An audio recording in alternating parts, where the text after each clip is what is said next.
حبايب قلبي بصوا صينيه الفراخ القمر دي.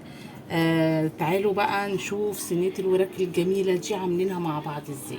اللهم صل وسلم وبارك على سيدنا محمد. السلام عليكم ورحمه الله وبركاته. حبايبي ازيكم عاملين ايه؟ يا رب تكونوا بخير وسعاده وهنا، اللهم امين يا رب. معاكم سحر جلال حبايب قلبي.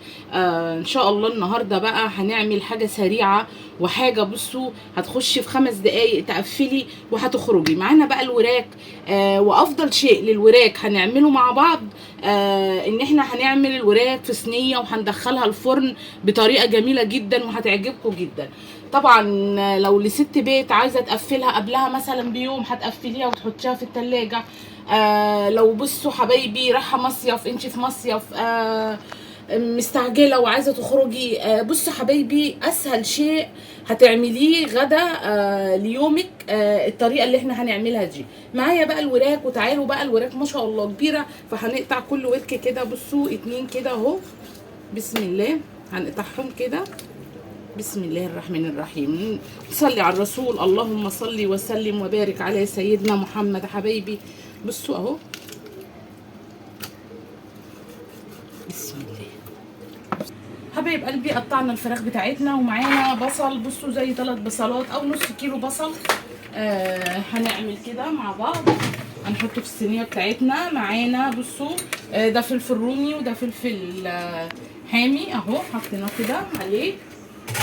بصوا حاجه سريعه وحاجه كده اللهم بارك. هنحط بقى بهارات فراخ. بسم الله هننزل كده بمعلقه كده كبيره من بهارات الفراخ، وهننزل ده زعفران. بصوا بحاجه كده، الزعفران بيتاخد حاجه كده يعني حاجه صغيره جدا نص المعلقه كده. وبابريكا هننزل بمعلقه بابريكا، وده سماق.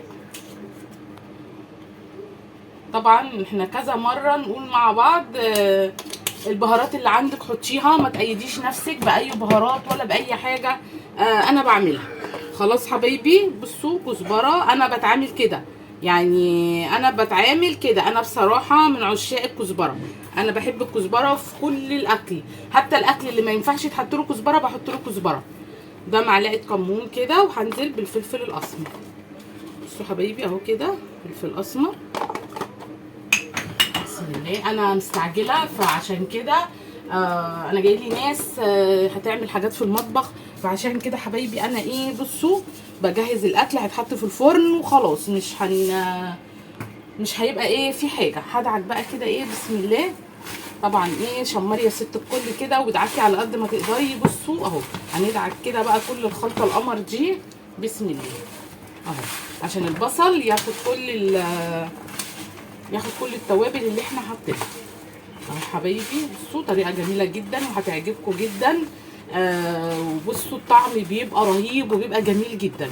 بصوا حبايبي اهو هناخد بقى الفراخ بتاعتنا القمر دي اهو. بصوا نحشي كده كل الحتت الفاضيه دي، ونحط بقى كده الرز في قلب الصينيه بتاعتنا. بصوا كله كده اهو اللهم بارك.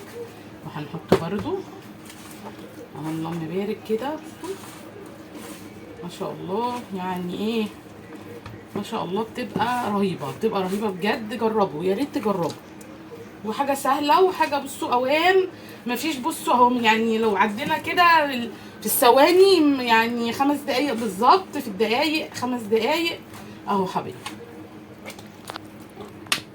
هنزل بقى بصوا كده يعني على وشه كده كله زيت كده بصوا عشان يدي اللمعه بقى ويديني اللون الجميل اهو. بصوا حبايبي اهو محطيناش طبعا اي حاجه، هي الفراخ هتنزل. بصوا كل ايه حطينا زي ربع كوبايه زيت على الوش اهو. بصوا تدي طراوه بس كده للفراخ بتاعتنا، وهندخل الفرن حبايبي. بصوا بقى حاجه كده سريعه وحاجه بسرعه وما شاء الله يعني اللهم بارك كده جميله جدا. بسم الله اهو هندخل الفرن بتاعنا وهنقفل عليها ولا هنغطيها ولا حاجه. ان شاء الله الفراخ عبال ما تستوي عبال ما تتحمر معايا وبتبقى ما شاء الله هكون خدت السوا بتاع يعني الفراخ هتكون استوت بتاعتي، مش هتبقى محتاجه ورق ألمونيا ولا محتاجه حاجه. حبايب قلبي بصوا ما شاء الله الفراخ بتاعتنا طالعه عامله ازاي، تحفه. هتعملي جنبها رز، هتعملي جنبها بصوا اي حاجه هتعمليه جنبها، هتغمسي بالعيش. ما شاء الله طالعه خطيره. يا رب حبايبي بقى كده تعجبكم، وان عجبتكم كده بقى ايه. طبعا دي اكله المستعجلين. لما تبقي مستعجله هتعملي الاكله دي. يا رب حبايبي تعجبكم، وان عجبتكم بقى ما تنسونيش باللايك والشير والاشتراك في القناه عشان يوصلكم مني كل جديد. واسيبكم في حفظ الله ورعايته. والسلام عليكم ورحمه الله وبركاته.